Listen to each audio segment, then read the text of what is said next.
Today on the In the House podcast, I talk with one of my buddies, Patrick Deutschmann. Patrick is a very talented carpenter who grew up in Germany. So naturally, we talk about some of the differences between the trade programs there versus America, and what his biggest shock was after starting to work here in Texas. Patrick also tells me some of the top 3 habits that he recommends for carpenters that they should practice every day on the job site. If you like this episode, don't forget to subscribe and share this podcast with a friend. Thanks for listening.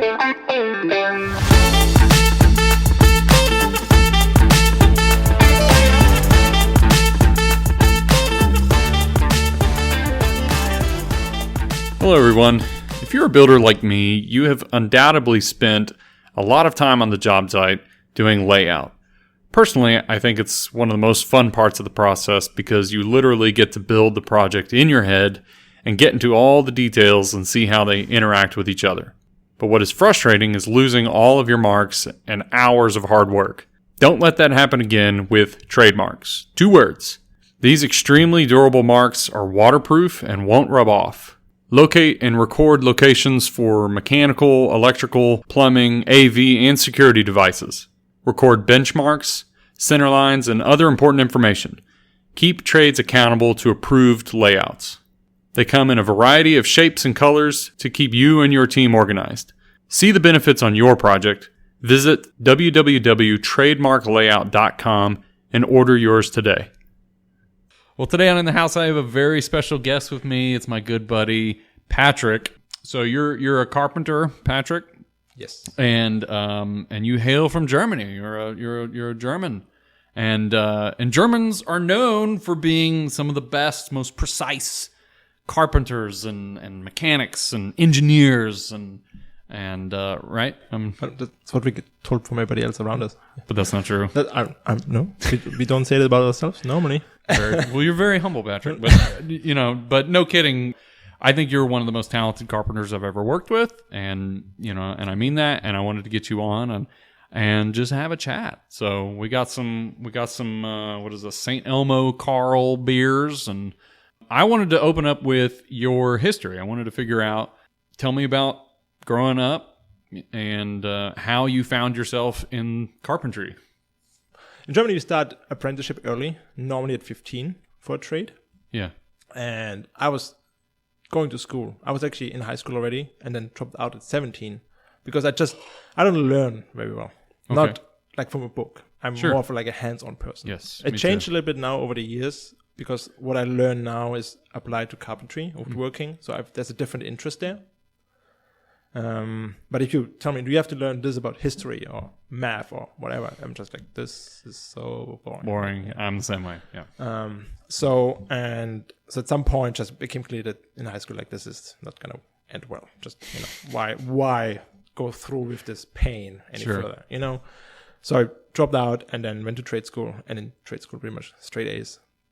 But I also have to say that in high school, I learned how to learn.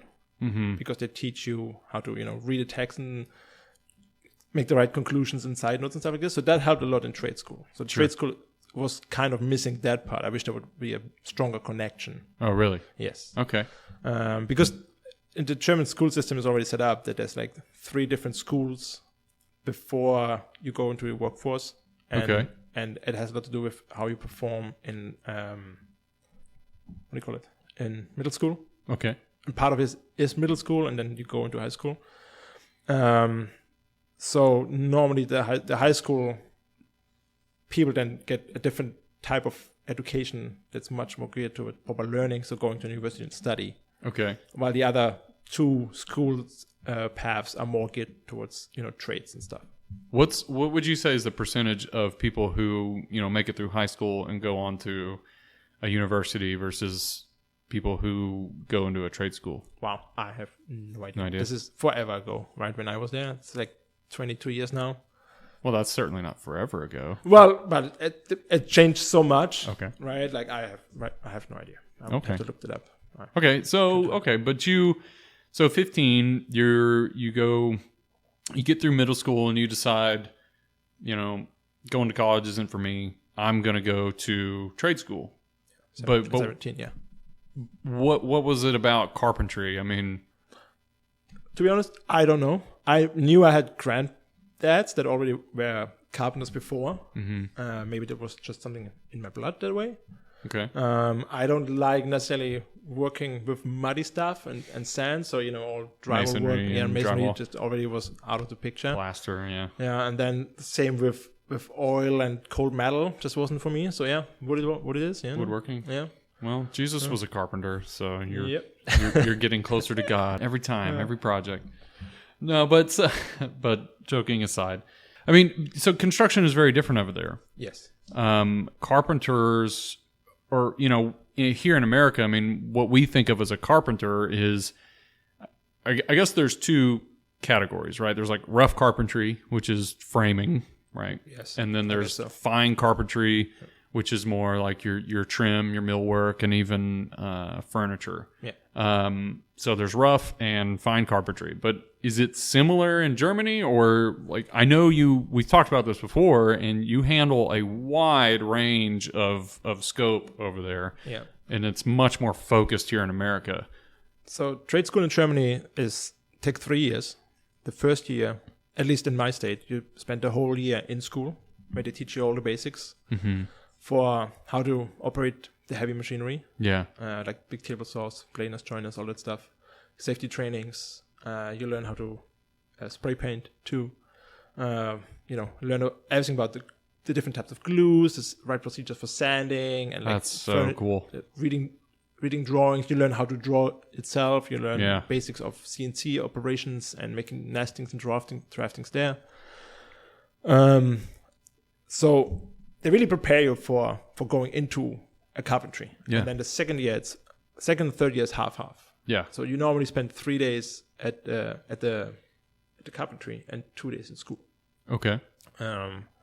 So you get the practical part and still get your knowledge for like more into depth into like different wood types and more techniques, and I don't know, so much. It's so much. And and then like you said, like we get trained to be able to install flooring, windows, doors, ceilings, partly to small degree drywall, then already trim, furniture, but it's a really very complete package.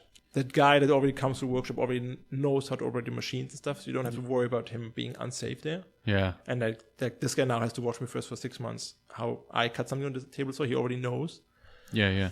And then you can take him to a job, and then it might be windows with window sills and the frames and everything, or doors, or you come with build-ins and you put them there. That's kind of. So it seems like any kind of wood product you're responsible for in a way, right? I mean, so like wood flooring or, windows, which they may or may not be wood. I don't know. Doors, trim, millwork, anything. Yes. Like that is your responsibility. Yes. And then even on the windows, like here it's already, you have to get the taping right. And so you get your envelope tied and everything. And in Germany it's even more complicated. Really? And Texas has it easy because there's not so much rain, but in Germany it's 50-50. Okay. Right. So you gotta have. And y'all are like masonry. Like all your homes are masonry, right? Like all the walls. Yeah. So it's just such a different system over there. Yeah. Which I would love to build my house out of like concrete or stone. That'd be great. See, now that I've been living here for 6 years, I wish we would do a little bit more what Americans do. There would be so much more work for carpenters. And what's coming more in Germany is also they make a 50-50. So they might build the ground floor or first floor in bricks and stone and stuff like this. And then in the meantime, the second floor is made somewhere as a panel system. What do you call it? Where the piers come ready-made. It's not a mobile home, but it's not SIPs. No, you're talking about CLT, like the cross-laminated timber, like mass timber walls. No, I think it's SIPs. SIPs, like an insulated panel. Yeah, but they're already like it's a ready-made wall. Basically. Okay, like it's the whole wall and different rooms and everything. Sheetrock and everything. Most of the time it's just comes with OSB on, already like power lines and like electricity and everything in there. So cool. And then that means you cut down on the construction time of your house by half, right? Because once the ground was ready, they bring in the top floor, and then just drop it with a crane, and you're done. Done. Good day. Set it all. Yeah, pretty much. That's crazy. And that that also opens more than opportunity for carpenters to do stuff. So in your experience, well, when did you make how did you find yourself in America? Like, when did you come here, and for what reason? Was it just to find work, or what brought you here? My wife. Okay. Yeah. I was, before coming to America, I was actually working in Dubai, and that's also where I met my wife. And she always wanted to go to USA. Okay. So once my contract that I had with that company was over, she was literally waiting for me. So I said, hey, I have to go. Yeah. So yeah, we came here to start a new life. Great. Yeah. Well, we're glad to have you. Yeah. Thank you. I'm glad to be here. So you get here and immediately straight into carpentry. Yes. Yeah. Pretty much. Yeah. And What was your biggest shock? My biggest shock. Yeah. I was completely taking a German approach, definitely. Yeah. Because what we know, that's a good point actually. German workshops are big workshops, right? There will be one master carpenter that runs the workshop, and normally be the owner, and then his sons will take over at some point. It's very family based, and generational. And then they will have employees. It's not like here where it's more like there's one guy that might be like the head honcho, but then he will have a bunch of subs under him. Uh-huh. Yeah, and there will be one big carpentry with 440 volts machinery that's really heavy and stuff like this. Yeah, it's a big investment. Yeah. That's also why it's generational, because it takes a lot of time. Yeah. Where I did my apprenticeship, when I was there, the carpenter was already 123 years old, and I don't know, this was the 6th or 7th generation of sons that was running. That's amazing. That's so cool. Burned down while I was doing apprenticeship there. Had nothing to do with me. Oh. But it was a shame. Yeah. So that's why you're here. Yeah. The truth finally comes out. Yeah. So So the biggest shock was the shops.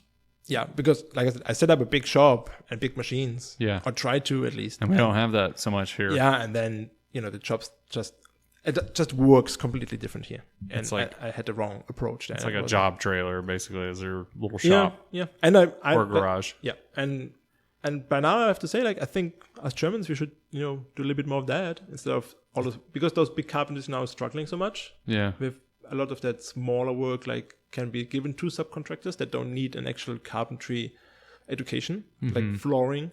Yeah.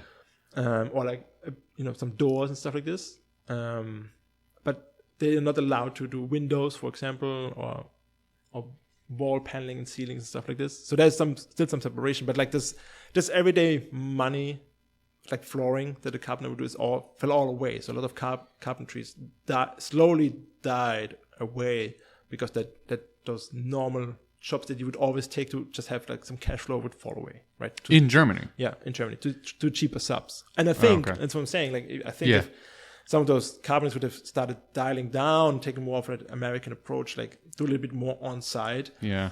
In a smaller setup. I'm amazed how much you can actually do with this setup. I had to learn it new here. Yeah.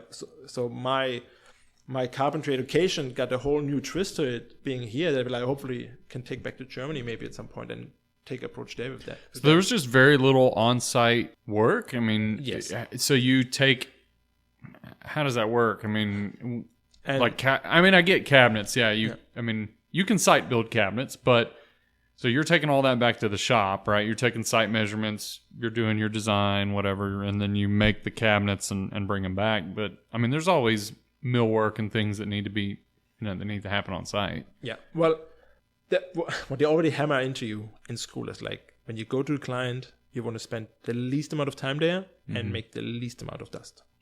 And that's gets hammered into you from day one. Really? Yes. And then normally that's why everything gets done in the workshop to a point, and then you just come there and it fits in there almost like a glove, and you have just a trim goes around, and you spend, I don't know, 3 months preparing everything in the workshop, and then you come on site. That's interesting. You're there a week and you get and that whole room changes. Yeah. And some of the stuff that we did, literally we would have done all of this stuff in a workshop and then come there and just whoop, and you whoop.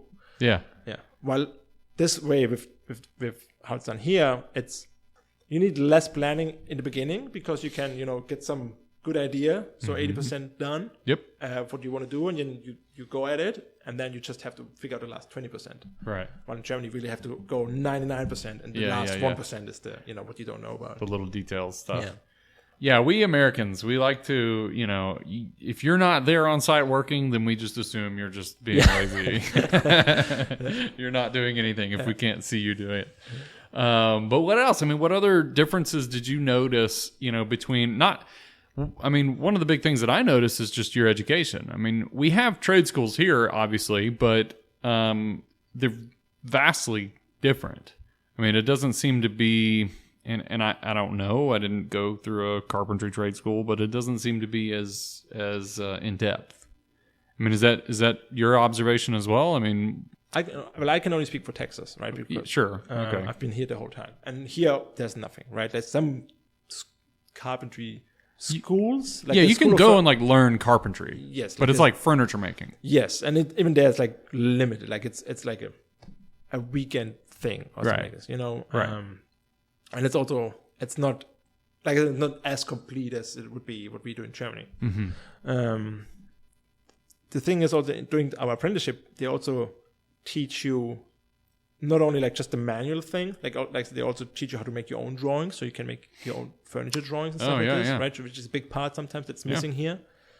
They will also give you, and this is during the apprenticeship, they will also give you a basic understanding how to write an estimate and to open your business. Mm-hmm. So they give you a chance to already open your own business. Yeah. And then later on, after 3 years, you can actually go. You don't have to do it right away, but you can definitely go and do a master's degree in carpentry, basically, which is then another year if you do it full time, or 2 years if you do it part time.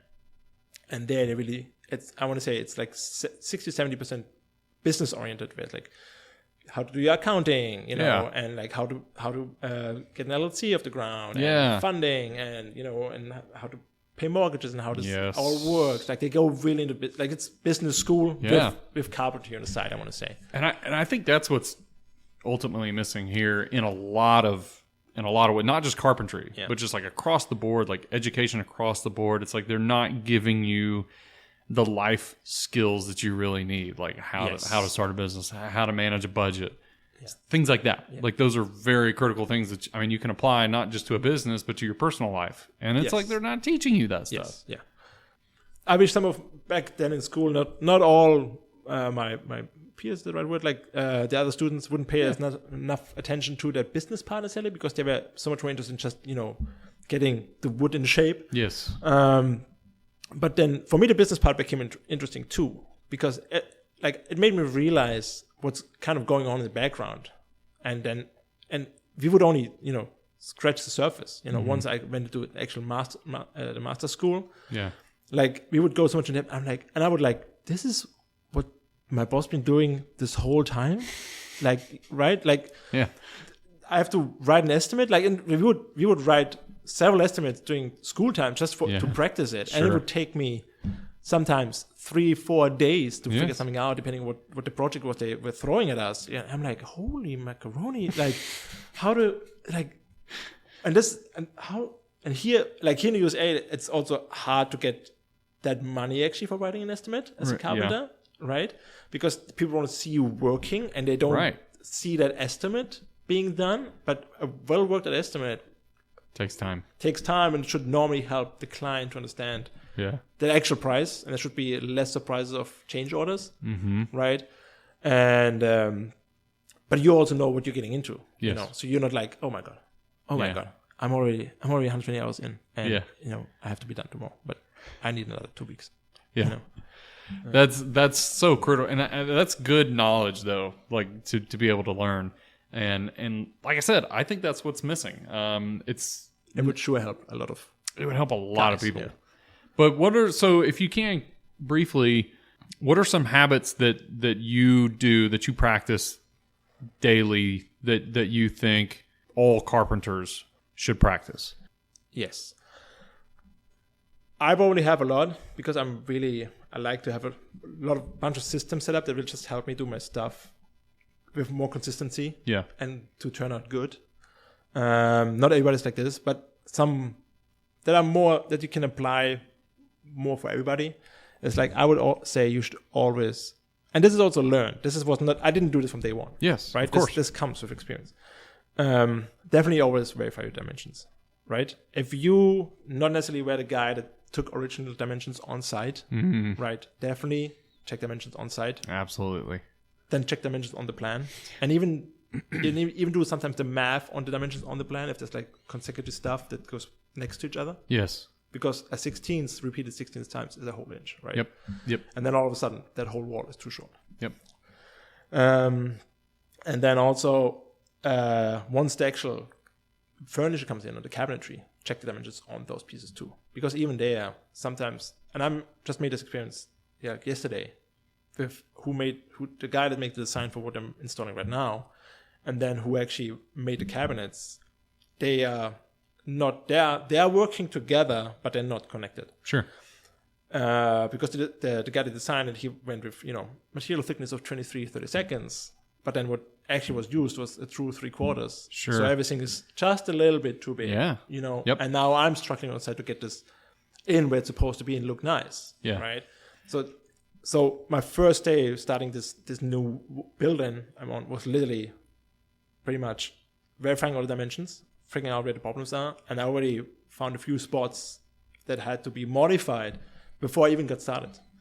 That's perfect. That's such a good tip because I've had that problem myself too. Yes. The second one that I think also should be used more by more guys is just every day, at the end of your day, just clean up your stuff. Amen. But it also means like it's clean up also means for me, not just sweep the floor, but also put your tools away. Yes. But in an organized way. Just don't throw them all into a bag. Absolutely. And we have a friend together that likes to do that. Drives me nuts. But then, so when you come back the next, first of all, if something's missing, if you put it away neatly. It might take initially more time to set this up at the very beginning, but once you got it set up, it's going to save you so much time along so many projects because you go to your toolbox, at least I do, and I know where my chisel is and I know where my hammer is. Yes. I don't have to start looking for it and waste 5-10 minutes looking for it. It's there. And I've seen your toolbox and it is very organized. Yeah. It's very meticulous. And you can see when somebody takes pride in what they do by the way they keep their toolbox, or if they have a van or a truck. Don't look in my truck, okay? But you can tell when somebody really takes pride in what they do by how they clean up and organize their workspace. Yeah, and then you can, and then also organize. If you finish one job before you rush to the next one, just take a day or two and go back to your garage or workshop or wherever you are and reset everything. Make sure you have check all your blades if they're sharp. That's saw blades, that's chisels, that's planes. Make sure that if not sure how you handle screws, but like my sort boxes, fill up the screws. So when you go to the next place, you're ready to go to start the work, and you have what you need. Yeah, and you're not like first day or second day, you're like, oh, I have to go to Home Depot now, and spend I don't know how much money to get new blades and and all the screws and all that other stuff and glue and all those consumables, right? Yes. Because you didn't take that one day to reset, and immediately, I think at least I think the client thinks better of you if you come prepared. Simple as that. Absolutely. Right? I mean, you just look foolish. Whenever you kind of have this initial meeting, and then the day comes where you show up and you're supposed to start, and it's like, I didn't have this tool, or I didn't have this material. Let me run to the store and get it. And it's like then 30 minutes there, 30 minutes back. That's an hour lost, and it just the project starts on kind of a sour note. Yes. And it's not like crisp and sharp and precise and finely tuned, and it's like, but when you show up, like you said, and you have what you need and you're prepared, then yes, in the client's mind and in the builder's mind, like you just have this feeling of security, you're like, this is going to go well. Discover the elegance and durability of tan timber thermowood exclusively through U.S. Lumber Brokers. As a global leader in thermally modified timber, Tan Timber offers unparalleled beauty and unmatched durability through its innovative thermal modification process. Give U.S. Lumber Brokers a call at 512-927-1111, email to sales@uslumberbrokers.com, or visit their website to get started. And then the third one is like, I think, if you want to be a carpenter, be a carpenter. Do this because you want to do it. Don't do this because you have to do it, because you need to pay bills. Do it because you want to do it. Yes. So that, because at least my approach, I'm building something for somebody that has to look at this for a very long time, probably. And that might be just flooring. He has to look at the flooring for a really long time. And we put some pretty oak flooring in some places for you guys. And the client's going to walk on this for a long time and look at this for a long time. If it's already all like uneven and with stains and scratches, this is just, I would feel bad having to look, like, I'm just thinking, I would not like to look at this for the next 10, 15, 20 years. So it's my approach. And that goes for how I install stuff. But it's also like tools. I'm trying to not be cheap on tools if I can. Yeah. It's not always easy because some tools are really expensive. Yeah. And it's very special for certain applications. Sure. And I treat them good too. I try to take care of them. What's your approach like when you're doing something and you're chugging along and you come up against some kind of a roadblock, or maybe I don't know, a project manager or superintendent comes your way and says, hey, I kind of want to, can we change this here, or can we make this a little different here, and then you got to just basically start over. Like, how do you handle those challenges? Why don't you tell me? I mean, you've been in that spot. Yeah. I usually roll my eyes, right? But I mean, if it has to be changed, it needs to be changed. And I hope that it is something that wasn't my mistake. So I don't have to make up for it out of my pocket. Okay. Right? Preferably, right? Who likes to do that? So if it's justified and paid by somebody else, I'm fine with doing it again. Yeah. As long as I just, most of the time I just want it to be, to look good and last. Yeah. Yeah. I don't necessarily like cheap approaches. Sure. As a superintendent, sometimes it's, I'm not a confrontational person, but when you see the hard work and dedication that somebody puts into their work, and then you have to walk up to them and say, hey, you're doing a good job, but you know what I mean? Yeah. It's not always an easy thing. But you keep the end goal in mind, which is just, how can we take something that's good and make it something great? Yeah. And, you might have to step on some toes. You might have to hurt some feelings, which, I'm not opposed to that. Because ultimately we're trying to build things that are outside of the norm. I mean, these we get to do things that are really nobody else gets to do, and we're very fortunate. Yeah, there's also Germans critique a lot. Actually, I think you do. Yeah, you're very negative. Yeah, yeah. I think that's perceived like this a lot, unfortunately, even though it's not necessarily meant negatively. It's sure. When I came here 6 years ago, that was like, I've been German for so long, and now I meet Americans, and like, this guy is just so negative. I'm like, well, it's kind of the German way. It's the German way. I'm not really negative, just I don't know. Yeah, you're more direct, more to the point. You're honest and open. But it can be difficult too. That part. And I'm working that hard to be a little bit more smooth on the edges there, and make that compliment sandwich. And I literally at some point somehow got a book in my hands that right now I really cannot remember the title, but it was literally a summary in 300 pages about the different cultures and why Americans struggle to work with Germans, and French with Germans, and French with Americans, and all those different cultures, because they're so different to each other. Yeah. And and then stuff like this would be literally in there, that Germans have such a direct approach with criticism too.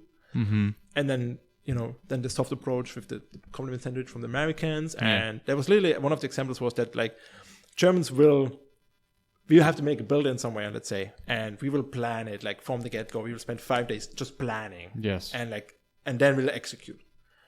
Well, and this is from the book. This is not just me saying it. Sure, yeah. And then Americans, they will plan one day and then go at it. And then along the way, there will be a mistake. They will have to maybe take a step back. Kind of like a trial and error. Spend another day. And at the end, they will have the same result. I know they will have spent the same time on planning, while the Germans did everything up front and Americans, kind of got going and then had to do stuff back and forth a little bit. But it all turned out good. Yes. But now you bring those two cultures together and have to work together. Yeah, I can see that. The American gets frustrated why the German is not going and getting stuff done. Yeah. And the German is already like, what is he doing? He doesn't even know how he's going to install this and that, and how to place this over there. And that is so. Where to put a screw. And that is so interesting because you're absolutely right. Yeah, and I felt always working for you guys that when I came to bring something up, that at some point you would just start rolling your eyes, that I would come once more with something. But that's because the German approach is like to foresee all this stuff first. No. And before just going at it and then like now we hit this roadblock and we have to do something different, Yeah, I don't know what it is. It's just that like just dive in and get it done, head first approach, and like you said, at the end of the day, I guess it yields the same result. But that's such a funny. I never even thought about that. Like just the difference between the two cultures and how you're more meticulous on the planning side, and Americans just kind of dive headlong into it. But I should make a note. I should get you that book. I think you would find it really you should. That sounds interesting. When I read that book, it blew my mind about when Max was working with us. Yeah, he was from France, and just talking to him sometimes was difficult. Yeah, because apparently French language has less words than English or German. Okay, like substantially less, not just 2 words less, like a lot. Like a lot. So there's a lot of reading between the lines, but but if you talk to a French, he doesn't know that an American doesn't read between the lines because we have all the words we can use to describe something, right? Sure. Yeah. But he will take that approach to whatever you say. He will read between the lines, right? Like it's so like it. Just stuff knowing stuff like this, all of a sudden, like this changes so much how you would talk to somebody. Yeah, no. Figure out what book that is. Text it to me. I'll include a link in the podcast description.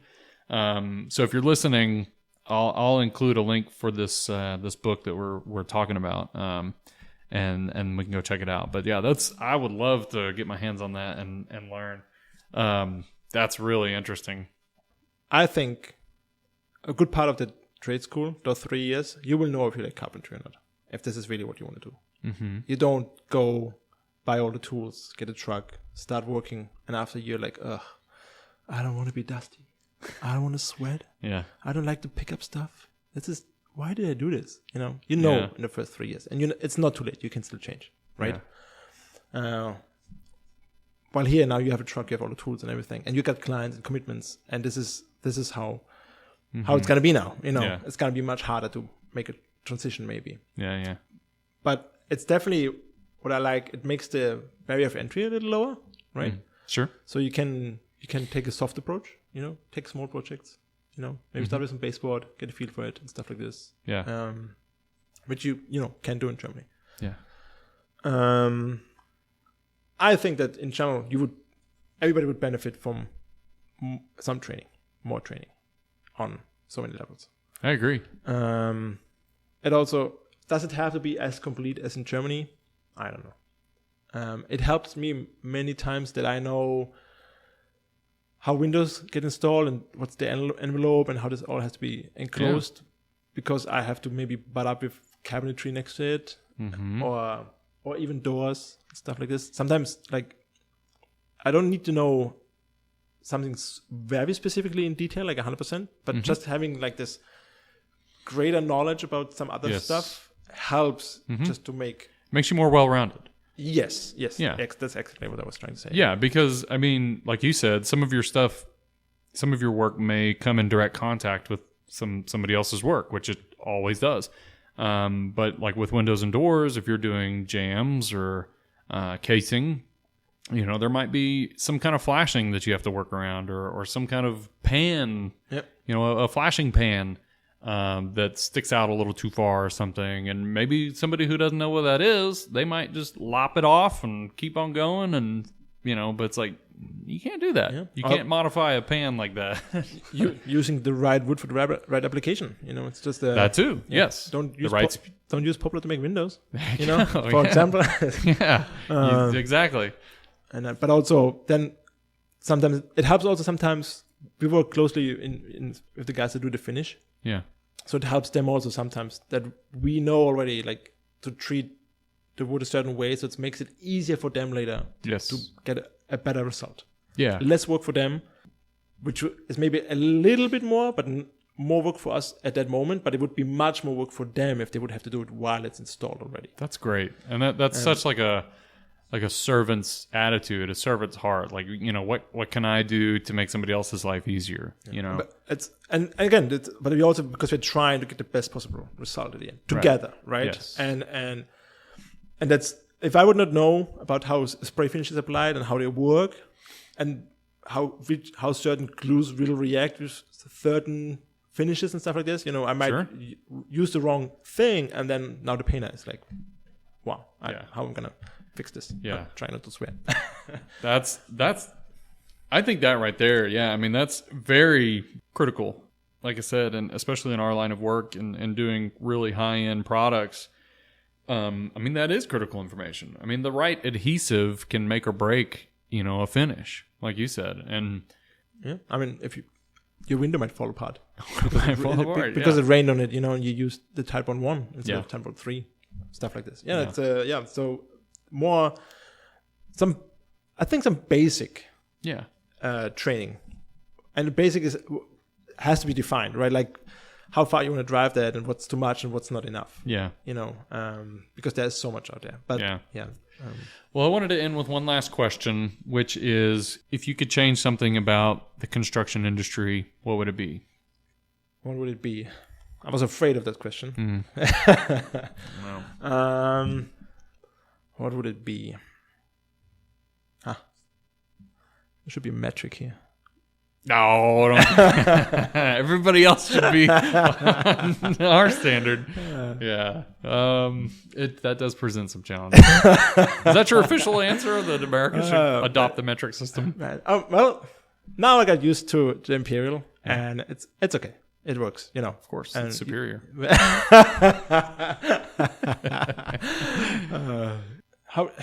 I don't want to say the wrong thing and make a lot of people upset, but what sometimes bothers me here is that the trades are already perceived that they're all drunks, you know, drug addicts. You're not going to make anybody upset. That's absolutely how it is.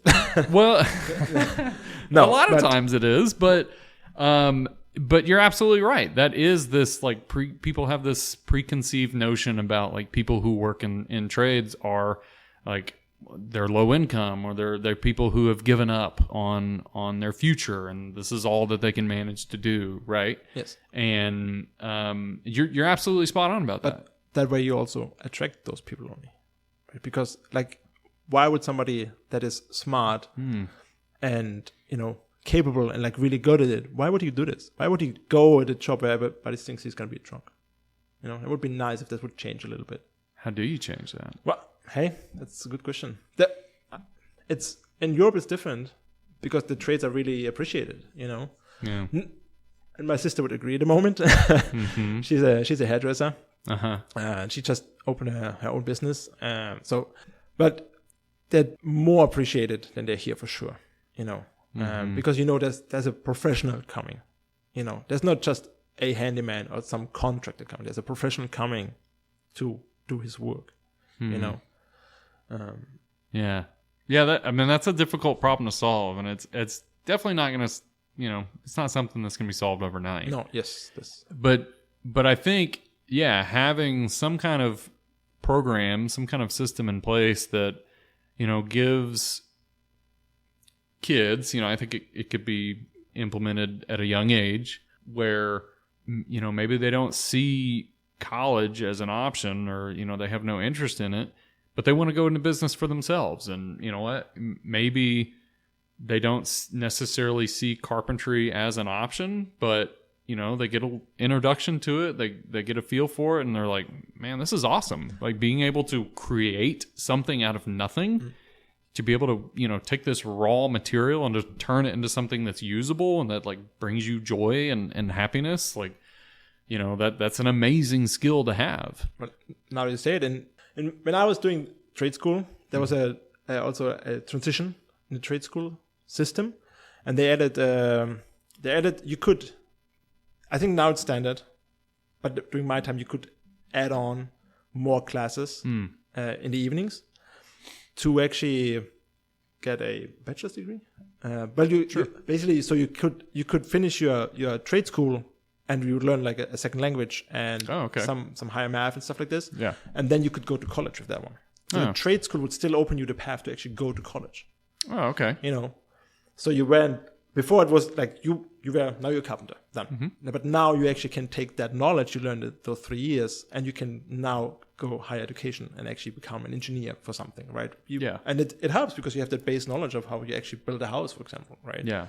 No, exactly. And I've talked about this before where, I think we kind of have it backwards where, people go through high school and then they're funneled right into the college system. And then, you spend 4 years there or more and you come out with a degree, but no experience. And it's like, why? Why do we do that? Why don't we get some experience first? Like, why don't we, graduate high school? Let's get some knowledge under our belt. Let's go work in a trade, or let's venture out and try to start our own business and learn. And, at that point, if you want to go get the higher education, that's still an option. Go get the higher education. But now you have the experience. And also, you might have already weeded out some things that maybe you thought you were interested in. Yeah, good point. But now you know better. Now you're like, well, I've tried that and I really hated it, so I'm going to try something else. Where it's like we expect kids to graduate high school and just know what they want to do for the rest of their lives. Yeah. Right? Yeah. Or sooner. Like, and it's like you don't have to pick right away. Like, you have your life ahead of you. Go get some knowledge, go get some experience, and you're going to be ahead of everybody else at the school, in the university, because you have the knowledge that they don't. You have the real world application. Yep. And I think we kind of have it backwards. I think you have kids, or you have a daughter. Yep. People with kids, I know what I'm going to do is, if my kids want to go to college, fine. But I'm going to really heavily push them to do what I just talked about. Like, let's take this money that we've saved over the years, and if you want to take it and get a college education, then go for it. But I would much rather you take this money, start a business, and you know what? If it fails, it fails. At least you tried. And we could try something else. That's what I believe, that people should encourage their kids to do something like that, and instead of just shuffling through the schools. And you also doing that actual real world application, you also grow up so much faster all of a sudden, because all of a sudden it's not like a thing that you do on a piece of paper in school and gets graded. No, now actual money is on the table. Yes, somebody might get upset because you're wasting time, money, and maybe your money too. You need to grow up and be on your own. I mean, I think that's you just have to. And I think we're prolonging that. Like, especially here in this country, it seems like we're prolonging that. Kids they're living at home with their parents longer. They're on their parents' insurance longer. It seems like we're not incentivizing people to grow up. You move away and you become self-sufficient. You know how to change your oil. You started a job, you get a job or you start a business, and now you're self-sufficient. You're providing your own income, providing for yourself. You're getting your own food. Like, you're self-sufficient. And it seems like we're not, we're prolonging like adolescence. Yes. You know what I mean? Yeah. Anyway. Well, on that note. Yeah. It's a whole nother podcast. Right there. Yeah. That's probably another 6-pack of beer on that one. But, no, Patrick, it was great. And I appreciate your time. Thank you for coming on. Thanks for inviting me. Yeah, absolutely.